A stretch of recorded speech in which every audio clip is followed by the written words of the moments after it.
Assalamualaikum warahmatullahi wabarakatuh. Perkenalkan, kami dari kelompok 5. Di sini kami akan membahas tentang perkembangan PCR, PCR real time, dan PCR RVLP. Perkenalkan, saya Imadewa Yukrisnael dan saya bersama rekan-rekan saya. Baik, perkenalkan saya Trihartini, saya Takyariadi, saya Nurulfian Sigari. Untuk mengefisienkan waktu, langsung saja kita masuk pada materi pembahasannya. Baik, sebelum kita masuk dalam pembahasan perkembangan PCR, alangkah baiknya kita harus mengetahui apa itu pengertian dari PCR. Untuk pengertian dari PCR sendiri adalah suatu teknik sintesis dan amplifikasi DNA.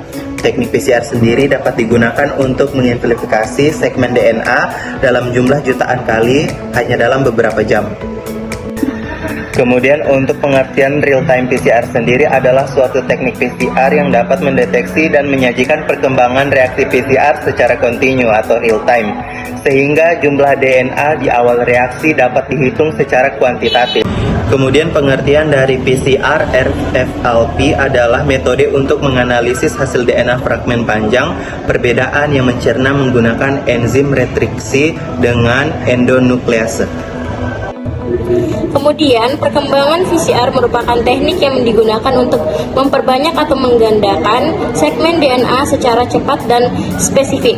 Ditemukan oleh Carey Mullis pada tahun 1983. Teknik ini telah merevolusi bidang biologi molekuler.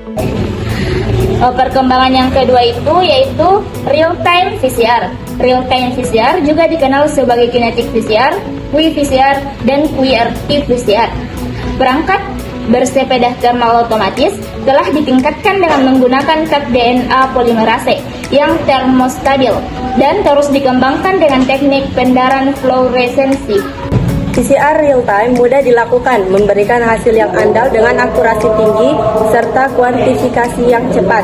Kuantifikasi wilayah DNA polimorfik dan genotip polimorfisme nukleotida tunggal dideteksi dengan menggunakan reaksi PCR real-time. Untuk analisis ekspresi gen, kadar mRNA dapat dilakukan secara kuantitatif dengan reaksi reverse transkriptase PCR atau RT-PCR. Dan kemudian ada beberapa poin penting dalam perkembangan PCR. Yang pertama itu prinsip dasar. Di prinsip dasar terbagi menjadi 3. Yang pertama, denaturasi. Di denaturasi, DNA ganda dilepaskan untuk memisahkan untai menjadi 2. Yang kedua itu annealing. Annealing primer khusus ditambahkan dan menempel pada daerah target di DNA. Yang ketiga itu ekstensi. Di ekstensi, enzim DNA polimerase memperpanjang primer untuk membentuk salinan DNA baru. Nah, yang kedua itu inovasi dan variasi. Di inovasi dan variasi juga terbagi menjadi 3. Yang pertama itu real-time PCR, yang dimana memungkinkan pengamatan amplifikasi DNA secara langsung selama proses berlangsung. Yang kedua itu nested PCR. Di nested PCR menggunakan 2 set primer untuk meningkatkan spesifikasi. Yang ketiga itu aplikasi. Di aplikasi juga terbagi menjadi 3. Yang pertama diagnostik medis. Diagnostik medis yaitu mendeteksi patogen termasuk virus dan bakteri. Yang kedua itu forensik. Di forensik analisis DNA untuk identifikasi individu. Nah, yang keempat itu perkembangan teknologi.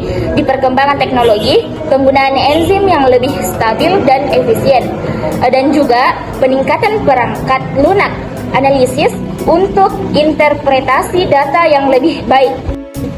Kemudian untuk metode polimorfisme panjang fragmen pembatasan PCR adalah salah satu merupakan pendahuluan untuk sebagian besar metode PCR yang diklasifikasikan.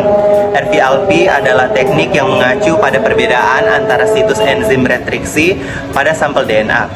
Dipecah menjadi beberapa bagian oleh enzim retriksi tersebut, dan fragmen yang dihasilkan dipisahkan menurut panjangnya dengan elektroforesis gel.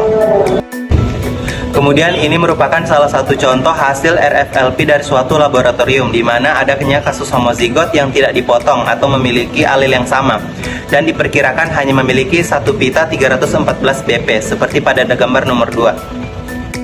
Kemudian ada kasus homozigot yang dipotong atau memiliki alel yang sama dan diperkirakan memiliki 3 pita 217, 62, dan 35 BP seperti pada nomor 3 dan nomor 6. Dan ada kasus heterozigot yang memiliki 2 alel terpisah dan diperkirakan memiliki 4 pita 252, 217, 62, dan 35 BP seperti pada nomor 1, 4, dan 5.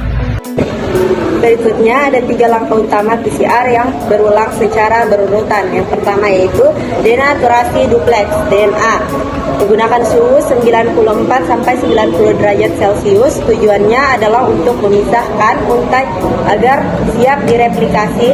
Suhu denaturasi lebih tinggi dari langkah lainnya. Yang kedua yaitu anil primer menggunakan suhu 37 sampai 60 derajat Celcius. Pada langkah anil, pada suhu yang lebih rendah, setiap untai digunakan sebagai template untuk sintesis DNA. Selektivitas PCR dihasilkan dari langkah ini dengan menggunakan primer yang melengkapi wilayah DNA yang ditargetkan dalam kondisi siklus termal tertentu. Yang ketiga yaitu eksistensi dengan reaksi polimerisasi menggunakan suhu 32 derajat Celcius, dilanjutkan oleh polimerase DNA yang stabil panas untuk memperkuat wilayah DNA.